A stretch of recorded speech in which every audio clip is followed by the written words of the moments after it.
Di dalam kitab ini dijelaskan beberapa waktu yang lalu berisikan 10 bab. Dan setiap babnya itu terdiri dari 10 hadis baginda Nabi kita Muhammad sallallahu alaihi wasallam. Dari 10 bab ini dituliskan oleh muallim al-Imam Al-Hafiz Jalaluddin bin Abdurrahman bin Abi Bakar As-Suyuti dengan bab tentang fi fadilatil ilmi wal ulama'i, yakni fi bayanil fadilatil ilmi wal ulama, di dalam menjelaskan dan menerangkan tentang fadilah ilmu, keutamaan ilmu dan juga keutamaannya ulama, ahli ilmu. Jadi dijelaskan dulu oleh pengarang tentang keutamaan ilmu. Karena kita di dalam menjalani kehidupan ini tidak bisa lepas dengan ilmu. Islam sangat konsentrasi terhadap ilmu. Apapun yang kita kerjakan harus berlandaskan dengan apa? Dengan ilmu. Dan manakala kita ingin meraih segala sesuatunya, baik itu urusan dunia maupun itu urusan akhirat, pun juga harus dengan apa? Harus dengan ilmu. Nggak bisa gitu. Harus kita kerjakan itu dengan ilmu. Makanya dikatakan di sana, man arada dunya fa alaihi bil ilmi. Barang siapa yang ingin meraih kesuksesan, keberhasilan dalam dunianya, fa alaihi bil ilmi. Tidak bisa lepas, dia harus dengan ilmu. Pengen sukses di dunia, apapun saja itu harus dengan ilmu. Begitu juga tentang akhirat, kata Nawawi, dikatakan di sana waman aradal akhirah fa alaihi bil ilmi. Pun juga ketika kita ingin meraih keberhasilan dan kesuksesan akhirat pun juga dengan ilmu, apalagi urusan akhirat harus dengan ilmu. Salat yang kita kerjakan harus dengan ilmu. Puasa yang kita kerjakan harus dengan ilmu. Haji yang kita kerjakan juga harus dengan apa? Dengan ilmu. Semua ibadah-ibadah yang kita kerjakan itu harus dengan ilmu. Bila kita kerjakan ibadah itu tanpa dengan ilmu, tidak memahami tentang ilmu, maka ditolak amal ibadah kita. Dikatakan di sana wa kullu man bighairi ilmin ya'malu a'maluhu mardudatun la tuqbalu. Begitu kata Syekh Ibnu Ruslan di dalam kitab Zubatnya. Fa kullu man bighairi ilmin ya'malu, semua pekerjaan, orang yang mengerjakan pekerjaan-pekerjaan, khusus pekerjaan ibadah, salatnya harus dengan ilmu. Dia kerjain tapi tidak dengan ilmu, mardudatun la tuqbalu, maka ditolak dan tidak diterima itu. Masya Allah. Salat yang kita kerjain harus dengan apa? Ilmu. Imam Syafi'i radhiyallahu taala anhu, bahkan beliau itu menjadikan salah satu di antara syarat sah salat itu adalah dia harus mengetahui tentang rukun-rukun salat. Imam Syafi'i. Salah satu di antara syarat sah. Sebab ada syarat wajib sholat, ada syarat sah sholat. Beda tuh antara syarat wajib sholat dengan syarat sah sholat. Syarat wajib sholat itu adalah persyaratan yang mewajibkan orang untuk melaksanakan apa? Sholat. Orang itu akan jadi wajib hukumnya sholat ketika terpenuhi syarat-syarat itu. Yang pertama, apa syarat wajib salat itu? Islam, muslim dia. Wajib muslim untuk mengerjakan dan melaksanakan salat. Kalau orang yang di luar Islam sih enggak ada kewajiban dia. Tapi buat orang muslim wajib dia mengerjakan. Yang kedua syarat wajibnya itu adalah baligh. Apakah semua orang muslim wajib salat? Entar dulu, lihat dulu syarat yang kedua. Udah baligh belum? Paham sih ya? Udah baligh belum? Ada anak kita umur 7 tahun, muslim bukan? Muslim bukan? Muslim. Dia nggak sembahyang, dosa nggak? Hah? Kenapa? Belum balik. Syarat yang kedua balik. Ini udah pada balik belum nih? Hah? Kalau kambing udah apa?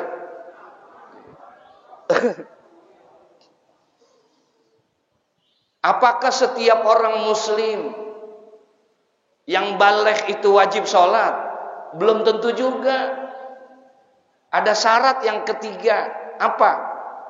Berakal. Masya Allah. Ini paling utama 3 syarat ini. Muslim, baligh, berakal. Muslim dia, baligh dia, tapi gila. Enggak sembahyang. Dosa enggak? Enggak. Kenapa? Syaratnya kurang. Makanya kita jangan suuzon dulu kalau ada tetangga kita, kawan kita yang kagak sembahyang. Jangan suuzon dulu. Mungkin syaratnya, ayo udah segitu aja udah. Ngapa dia kagak sembahyang? Belum balik. Belum balik bagaimana udah bangkotan begitu. Oh, gila kali, gitu aja udah. Ya Allah, ya Rabb. Ini namanya syarat apa nih? Syarat wajib. Tapi ada syarat sah salat. Persyaratan-persyaratan yang menjadikan sahnya itu salat. Banyak tuh diatur sama Imam Syafi'i, para ulama-ulama, para fuqaha, ada syarat-syaratnya. Masya Allah. Harus ngadep kiblat, bersih dari najis, tempatnya, pakaiannya, badannya. Menutupi apa? Aurat. Ini kalau bicara sahnya aja, nutupin aurat. Yang penting nutupin apa? Aurat. Makanya ada orang sembahyang pakai pangsi, makawas kutang, sah nggak? Halo? Sah nggak? Pakai pangsi, terus pakai kaos kutang, sah nggak? Hah? Sah. Kenapa? Udah nutupin aurat. Boleh nggak? Boleh. Jangan jadi makmum, jadi imam boleh nggak begitu? Hah? Boleh. Menimam gila yang begitu mah. Perlu adab dalam ibadah. Nah, di antara syarat-syarat sah salat itu di situ dituangkan harus mengetahui rukun-rukun sholat. Mana yang rukun, mana yang sunnah. Nggak boleh yang sunnah dibilang wajib, yang wajib dibilang sunnah. Kalau dia nggak tahu tentang ilmu tentang itu, dianggap nggak sah tuh sembahyang. Masya Allah. Ini perlunya ngaji, Pak. Apalagi masalah-masalah sholat. Besok kan yang pertama kali dihisab amalan apaan? Hah? Yang pertama kali dihisab nanti amalan apa? Sholat. Sholat yang mana yang bakalan dihisab nanti? Sholat yang mana? Sholat yang dihisab nanti hanya zohor, asar, maghrib, isya, subuh. Itu doang tuh yang dihisab. Artinya dihisab tuh diperiksa, diaudit. Diperiksa tuh tentang sholat kita. Tahajud kita enggak diperiksa, enggak. Duha kita enggak diperiksa. Yang diperiksa itu yang wajib tuh. Apanya yang diperiksa?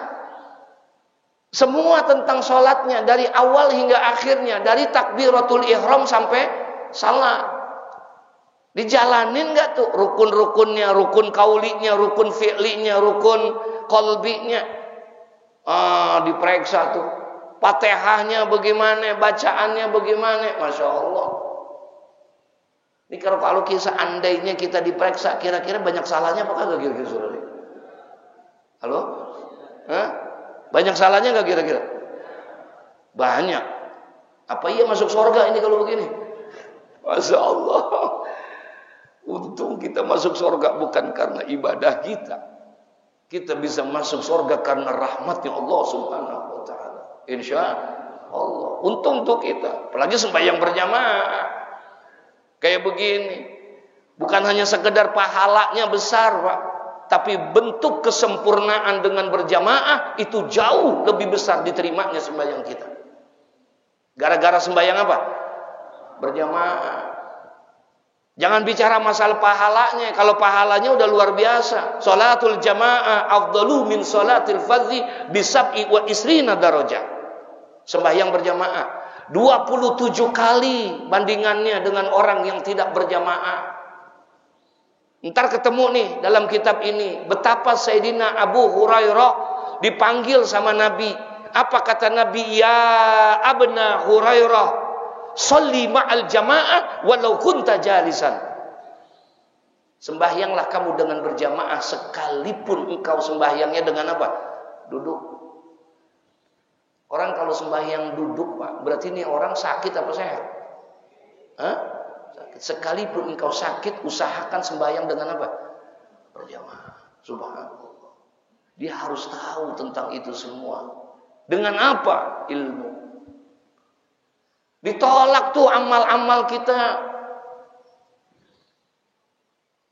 Ditolak. Salat yang kita kerjakan kalau nggak dilandasi dengan ilmu, fakullu man bi khairi ilmin ya'malu a'maluhu mardudatun la tuqbalu. Salat kita ditolak. Puasa kita ditolak. Haji, apalagi haji. Allah jelas-jelas bilang dalam Al-Quran, wa atimmul hajja wal umrata lillah. Dan sempurnakanlah ibadah hajimu, sempurnakan ibadah umrohmu karena Allah. Maaf ucap nih, bohong orang bisa sempurna ibadah hajinya, bisa sempurna ibadah umrohnya kalau dia tidak mempelajari tentang kaifiyatul haji wal umroh. Bohong. Kalau dia nggak belajar tentang manasik haji. Tapi sekarang orang mau pergi haji ya, yang penting ke Mekah. Pulang pakai sorban. Panggil Pak Haji. Udah segitu doang. Dia nggak tahu. Ditanya, gimana Pak Haji kemarin? Enak bener, Masya Allah. Luar biasa di sana. Gue doain lu biar bisa berangkat. Begitu nggak? Ditanya, Pak Haji, kemarin di sono ngerjain haji apa ya? Ya. Dia nggak tahu haji yang dia kerjain. Padahal tipe haji, metode haji ada 3 yang harus kita kerjakan. Salah satu di antara 3 itu. Ada haji ifrad, ada haji tamattu, ada haji apa? Qiran. Pilih salah satu di antaranya. Dia ngerjain apa? Ifrad. Dia ngerjain apa? Haji tamattu, ada haji qiran. Itu harus dengan ilmu semua.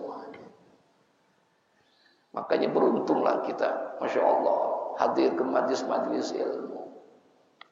Di sini akan dicoba dibangkitkan ruh semangat untuk orang menuntut apa? Ilmu. Ini duduk begini nih, Pak.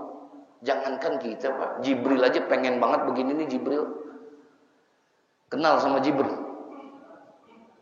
Jibril sendiri Nabi bilang sama Sayyidina Ali, ya Ali, tamanna Jibrilu ayyakuna min bani Adam bisa bihisalin. Ada 7 hal yang menyebabkan Jibril pengen jadi manusia.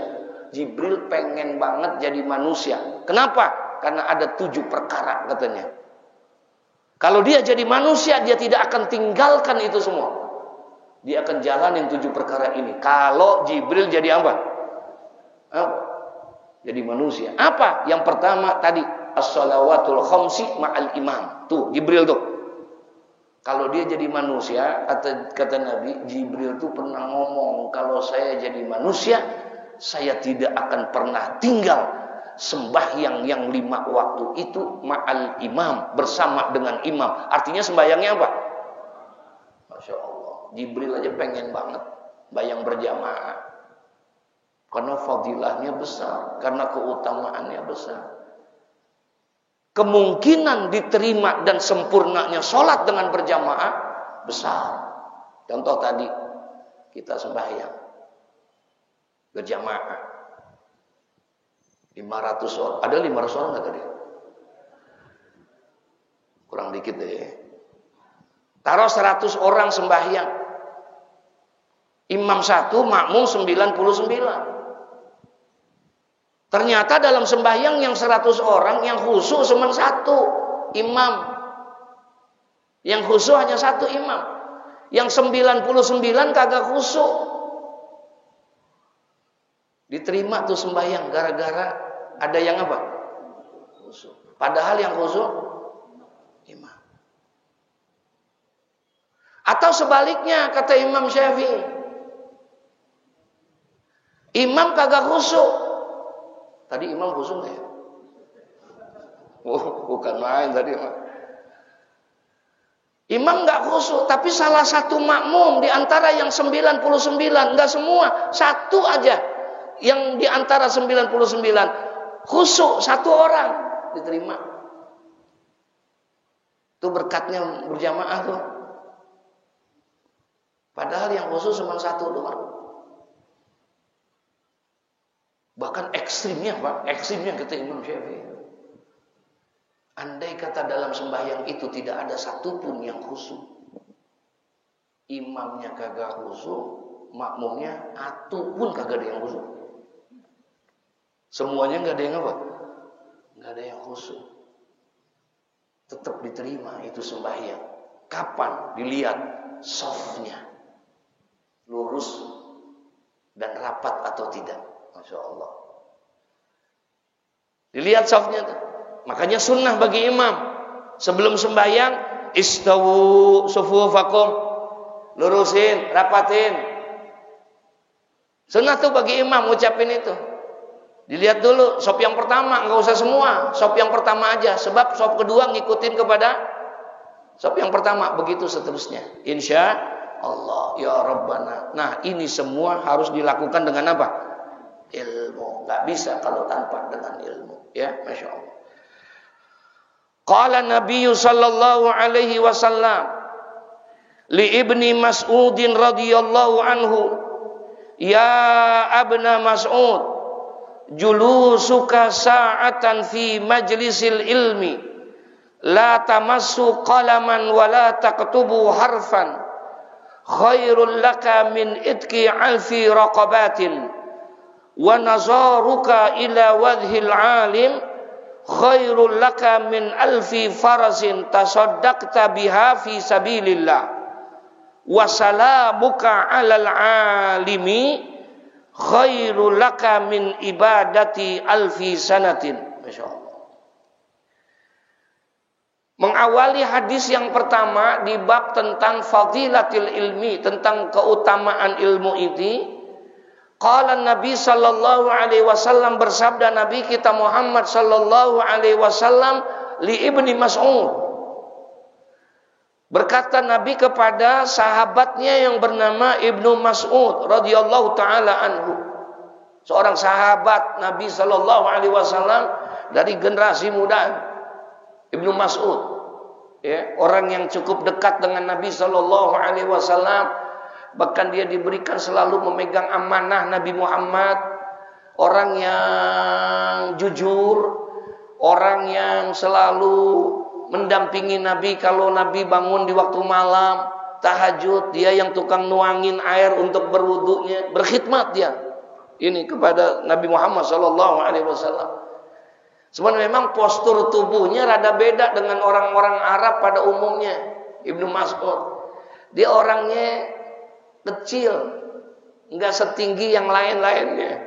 Badannya kecil, kurus, betisnya kecil. Ini orang, ya. Kulitnya juga rada-rada hitam. Ibnu Mas'ud, tapi orangnya perlente. Tahu perlente enggak? Apa perlente? Hah? Kalau penampilan rapih. Dan dia orang suka yang senang dengan wangi-wangian. Suaranya bagus, Ibnu Mas'ud ini. Nabi sering banget kalau lagi kangen dengan Al-Quran dipanggil Abdullah Ibnu Mas'ud, suruh baca. Abdullah Ibnu Mas'ud. Karena orangnya begitu. Dan dia memang orangnya Masya Allah, cintanya sama Nabi luar biasa. Orangnya mah kecil kok. Konon katanya di Madinah tuh ada pohon. Ada pohon kemudian cabangnya menjulur. Abu Bakar orangnya tinggi. Umar orangnya tinggi. Ali orangnya tinggi. Jadi kalau lewatin pohon itu nunduk. Paham nggak? Nunduk. Sebab kalau kagak nunduk apa? Mentok dia. Jadi kalau Abu Bakar lewat situ nunduk. Umar lewat situ nunduk. Abdullah ibnu Mas'ud orangnya pendek kecil. Lewat situ nunduk dia. Nunduk juga dia lewat. Lah orang pada bingung. Ditanya sama Abu Bakar, kalau kata kita mah ya Abdullah ibnu Mas'ud, ente nggak usah nunduk. Ente kan kecil lewat situ. Nggak usah nunduk juga nggak kebentok. Kalau aneh mentok, ente sih nggak usah. Apa kata Abdullah ibnu Mas'ud? Benar ya Rasulullah. Benar ya Abu Bakar. Saya juga tahu kalau saya jalan ke situ nggak pakai nunduk juga bisa, nggak mentok. Lalu kenapa ente nunduk begitu? Saya nunduk karena saya lihat Rasulullah lewat situ nunduk. Paham nggak maksudnya? Karena Rasulullah lewat situ nunduk, bukan karena lain-lain. Ittiba ala Rasul. Dia pengen ngikutin Rasulullah sampai segitunya tuh dia ngikutin. Apalagi yang lain-lainnya, segitunya diikutin sama Nabi. Ini cintanya Abdullah ibnu Mas'ud. Dia pengen ittiba tentang apa yang semua Rasulullah kerjakan. Kalau kita tawaf tuh ada doa di situ. Kalau kita tawaf ada doa. Di antara doa-doanya kita baca itu. Setelah kita baca subhanallah walhamdulillah wa la ilaha illallah wallahu akbar. Allahumma imanan bika wa tasdiqan bi kitabika wa wafa'an bi ahtika wa tiba'an li sunnati nabiyyika wa habibika Muhammadin sallallahu alaihi wasallam. Minta supaya kita bisa ikut mengikuti Nabi kita Muhammad sallallahu alaihi wasallam. Ini Abdullah ibnu Mas'ud radhiyallahu taala anhu. Beliau Rasulullah sallallahu alaihi wasallam berkata kepada dia, qala Nabi sallallahu alaihi wasallam li Ibni Mas'ud, kepada Sayyidina Abdullah ibnu Mas'ud, ya Abna Mas'ud, wahai Abdullah ibnu Mas'ud, kata Nabi, julusuka sa'atan fi majlisil ilmi, julusuka sa'atan, duduknya engkau satu saat, fi majlisil ilmi, dalam majlis ilmu.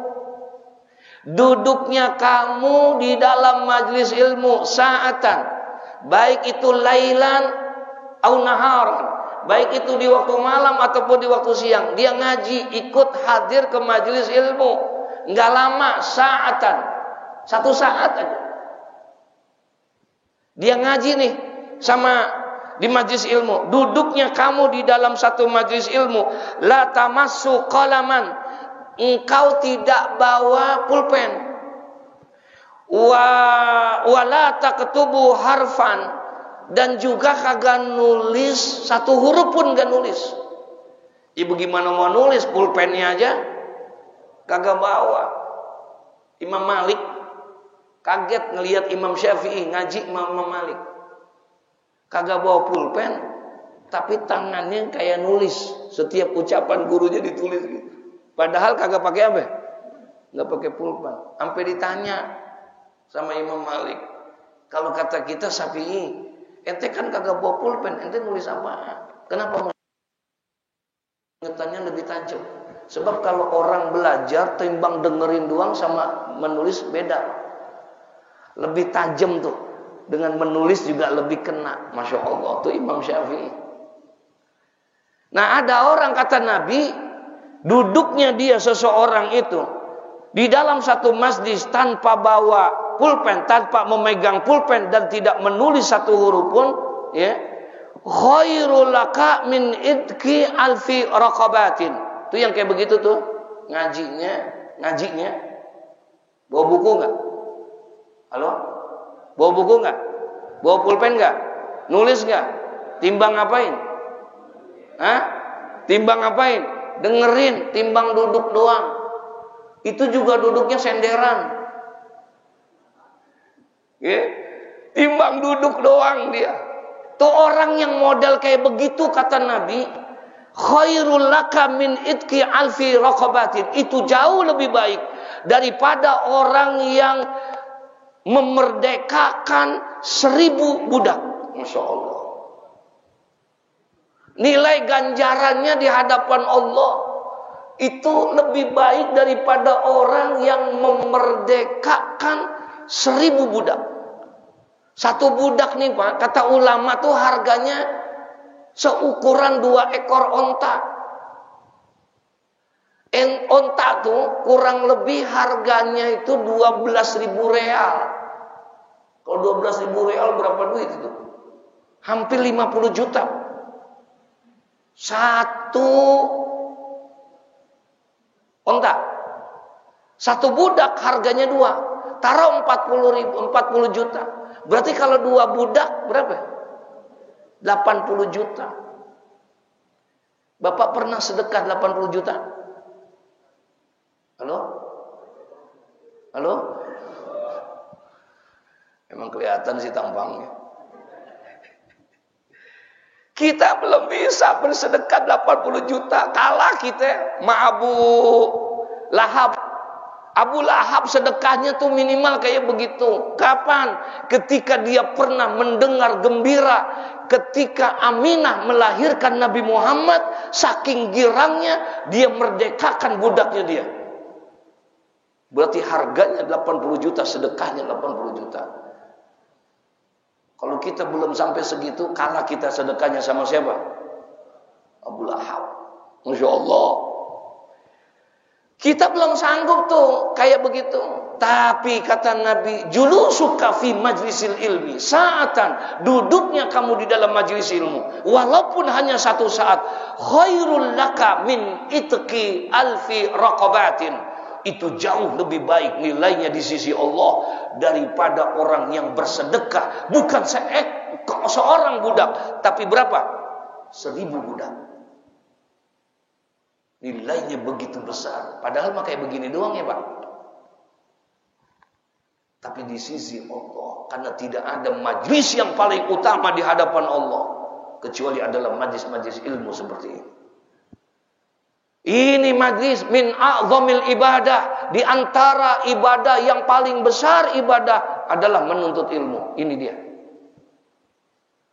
Sampai-sampai Nabi pernah mengatakan, kemarin kita bahas tuh, tolabul ilmi afdalu indallah minas shalah wasiyam wal haji wal jihad fi sabilillah.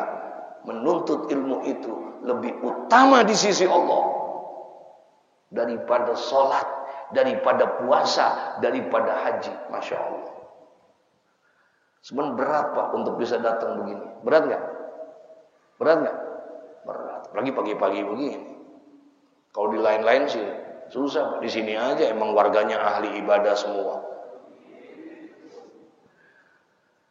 Nah, orang yang seperti itu, kata Nabi Muhammad SAW, walaupun dia hanya duduk saja di majlis ilmu, mendengarkan, memandang wajah seorang guru, katanya, itu nilainya lebih baik bagi engkau, katanya, daripada membebaskan, memerdekakan 1000 budak. Masya Allah. Satu. Yang kedua kata Nabi, wa nazaruka ila wadhil alim. Nah, tadi duduknya tuh, tadi ngajinya. Sekarang di dalam mengajinya, walaupun dia tidak membawa kitab, dia tidak bawa pulpen, dia tidak menulis satu huruf pun, tapi wa nazaruka, dan pandanganmu ila wadhil alim, kepada wajah orang alim. Paham nih? Memandang kita kepada wajahnya orang alim itu, kata Nabi, khairul laka min alfi farasin. Itu lebih baik bagi engkau min alfi farasin, dari 1000 kuda. Dari 1000 kuda, tasaddaqta biha fi sabilillah, di mana 1000 kuda itu engkau sedekahkan 1000-1000-nya untuk fi sabilillah, di jalan Allah. Masya Allah. 1000 kuda. Kuda berapa duit? Kita belum bisa bersedekah seperti itu. Tapi ketika kita memandang nazratan rahmah dengan pandangan kasih sayang, wa mahabbah, tentang mandangnya dengan pandangan cinta. Mandang bukan ngaji doang kok, mandangnya aja, mandang ulama, orang alim itu ibadah. Dikatakan di sana an-nazaru bi arba'ati asya ibadah. Pandangan terhadap 4 hal, ada 4 hal yang apabila kita lihat, kita pandang punya nilai apa? Ibadah. 4 nih. Kalau kita pandang itu punya ibadah. Yang pertama an-nazaru fi baitillah. Memandang kepada Baitullah, Ka'bah. Itu ibadah, mandangnya aja ibadah. Enggak usah tawafnya, enggak usah sembayangnya. Mandangnya saja ibadah. Yang kedua, an-nazaru fil mushaf, memandang kepada mushaf. Quran, mandang Quran juga ibadah. Mandangnya ibadah. Apalagi bacanya, mandangnya aja ibadah Quran. Makanya banyakan yang mandang daripada yang baca. Mandangnya aja, Masya Allah. Yang ketiga, nah ini, an-nazaru fi wajhil alim, memandang kepada wajahnya orang alim, ibadah. Mandang ulama, dengan mandang dia kita ingat sama Allah. Nih hebatnya. Kalau kata Al-Habib Umar bin Hafiz, itu orang kalau kita lihat seseorang, kemudian dengan memandang dia kita ingat kepada Allah, ingat kepada akhirat, takut kepada Allah. Jadi kita meningkatkan ibadah kita, berarti itu salah satu di antara tanda wali min auliyaillah itu orang. Jadi kalau kita melihat orang itu, kita ingat masjid, kita ingat pengajian, kita ingat ibadah, kita akhirat ingat, kita ingat sama Allah. Nah, berarti ini orang luar biasa. Kita ngelihat dia tuh udah ingat sama Allah. Itu yang hebat. Ini kan kita enggak. Orang melihat kita ingat sama. Orang melihat kita nih ingatnya apa? Empang. Emang teman mancing? Ya Allah ya Rabb.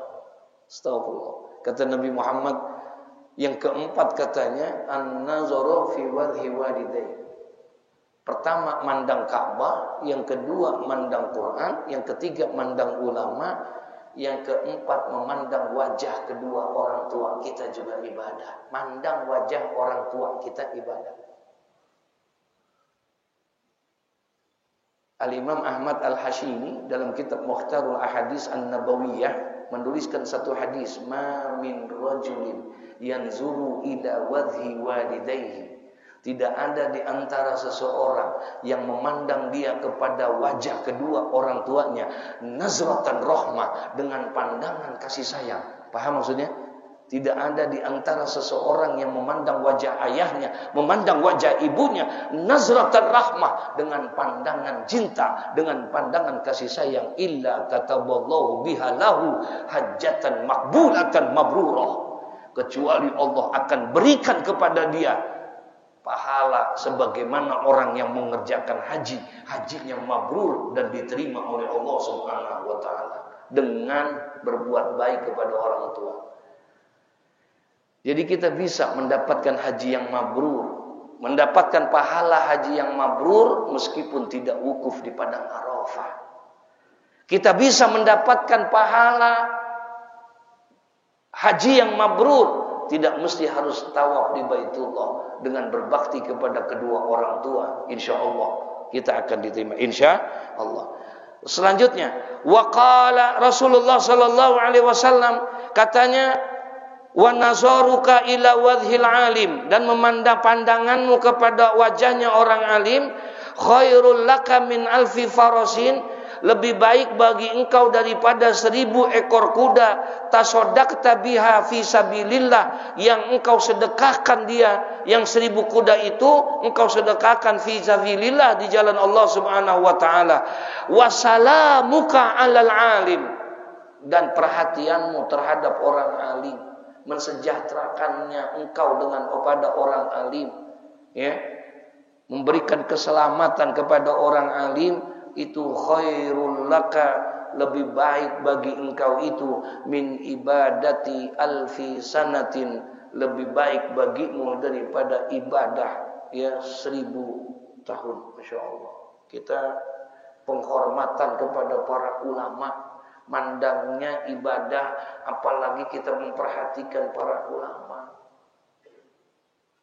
Kita punya perhatian, Masya Allah, luar biasa. Allah akan berikan sebuah. Kenapa?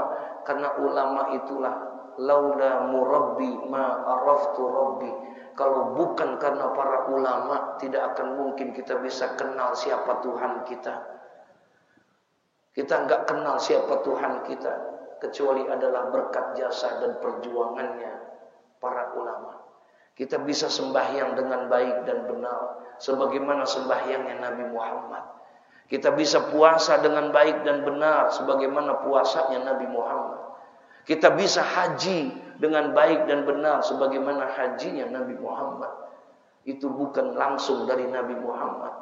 Kita bisa itu semua karena ada berkat jasa dan perjuangannya siapa? Para ulama. Makanya kata Nabi, akrimul ulama fa innahum warasatul anbiya.